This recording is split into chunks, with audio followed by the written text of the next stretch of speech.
Assalamualaikum warahmatullahi wabarakatuh. Saya Rizkyatul Maula, NIM 175010111. Di sini saya ingin mengerjakan kasus mengenai uji T. Kasus yang pertama, sebuah penelitian dilakukan untuk mengetahui efek pemanasan terhadap pH atau keasaman emulsi yang dibuat dengan emulgator lecitin. Emulsi dibuat menggunakan emulsi kadar 10%. Kemudian dilakukan pengukuran pH pada emulsi segera setelah emulsi dibuat. pH emulsi diukur segera setelah emulsi dibuat, disebut pH mula-mula. Emulsi kemudian disimpan pada suhu 45 derajat Celcius selama 48 jam. Lalu dilakukan pengukuran pH emulsi kembali.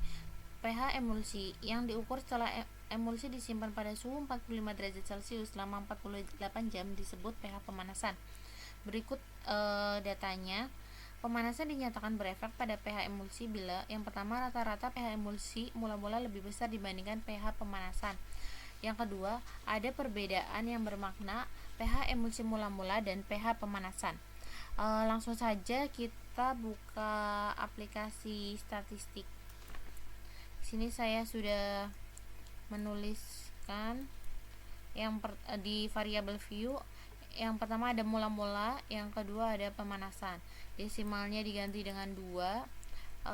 Kita klik data view. Data view-nya saya sudah tuliskan seperti kasus ini. Pada kasus datanya seperti ini. Kemudian kita klik analyze, deskriptif, kita ke explore. Kemudian awalnya ini tuh seperti ini. Mula-mula kita pindah ke dependent, pemanasan juga kita pindah ke dependent. Plots-nya kita klik known dan normality. Kita klik continue. Display-nya kita klik keyboard. Maka mendapatkan hasil yang seperti ini. Mula-mula mendapatkan hasil signifikan 0,182 dan pemanasan mendapatkan nilai signifikan 0,006. Ini menggunakan Shapiro-Wilk. 0,006 itu artinya kurang dari 0,05, yang artinya itu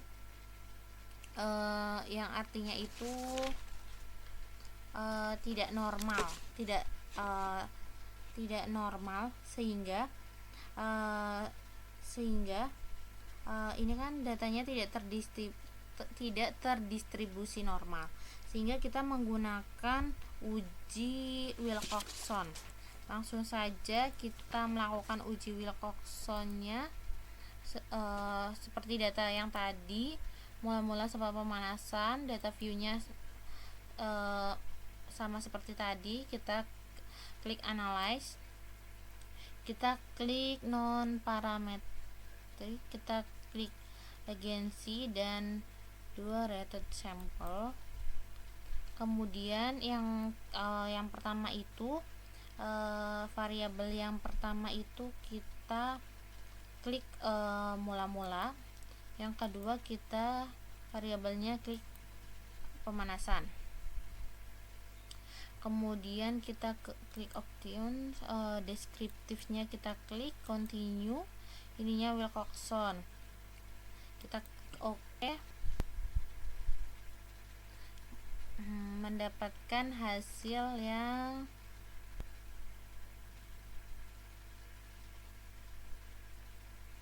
seperti ini. Asimsig 0,002, itu artinya kurang dari 0,05. Jadi hasil data ini itu tidak normal.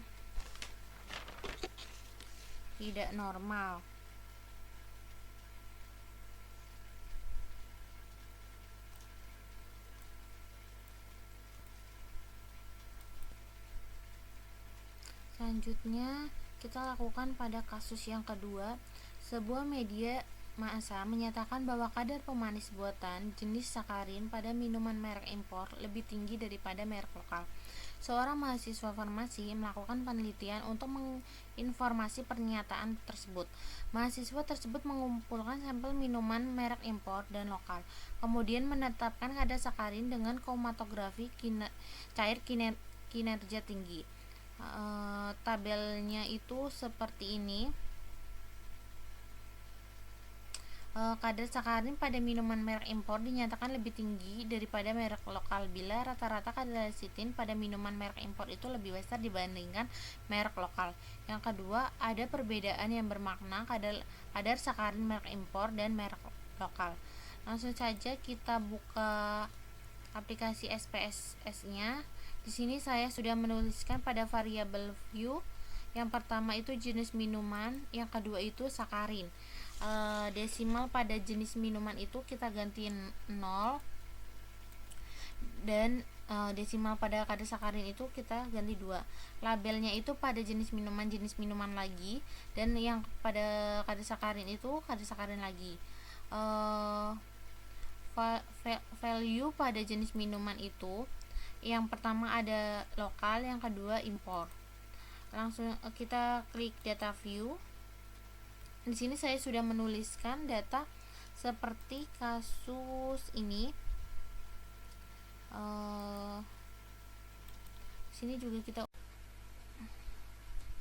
langsung saja kita klik analyze descriptive statistic, kita klik explore.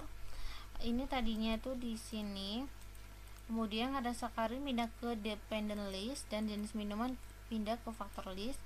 Kita klik plot statistik, kita klik deskriptif, confidence-nya itu 95%, continue.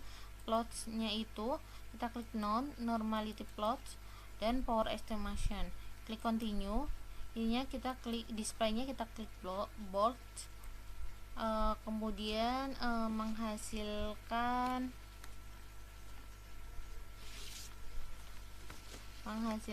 data yang seperti ini. Rata-rata ada sakarin lokal itu 0,5870, sedangkan rata-rata minuman impor itu 0,5095. Rata-rata minuman impor itu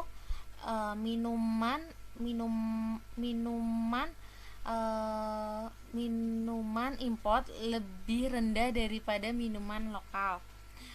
Kemudian nilai homogenitasnya itu 0,662, itu artinya lebih besar dari 0,05.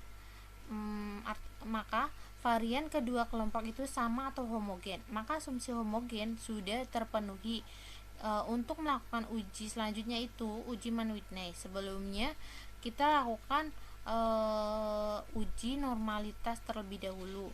Langsung saja uji normalitasnya itu variabel view-nya ada lokal sama impor, desimalnya 2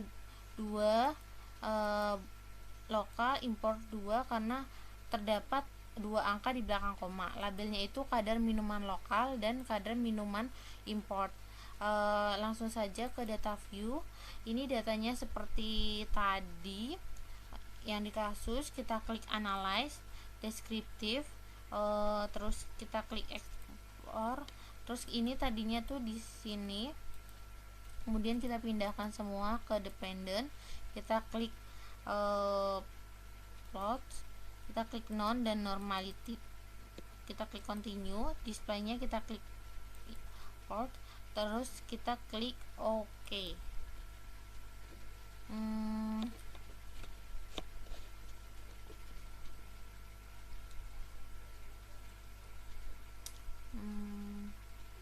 Maka mendapatkan hasil yang seperti ini, mendapatkan nilai signifikannya itu 0,517 sama 0,017.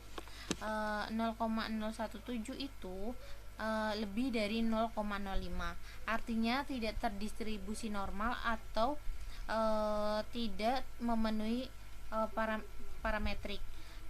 Maka selanjutnya melakukan uji Mann-Whitney. Langsung saja sama seperti tadi datanya, kita klik analyze. Nah, klik analyze, non parametric, legacy, 2 independent sampel, karena memiliki 2 sampel.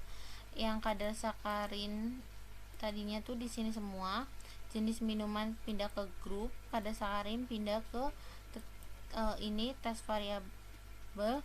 Kemudian kita klik ini option, kita klik deskriptif sama ini, kita klik continue. Tes tipenya itu Mann Whitney, jenis minumannya itu grup 1 kita isi 1, grup 2 kita isi 2, kita klik continue, kemudian kita klik OK.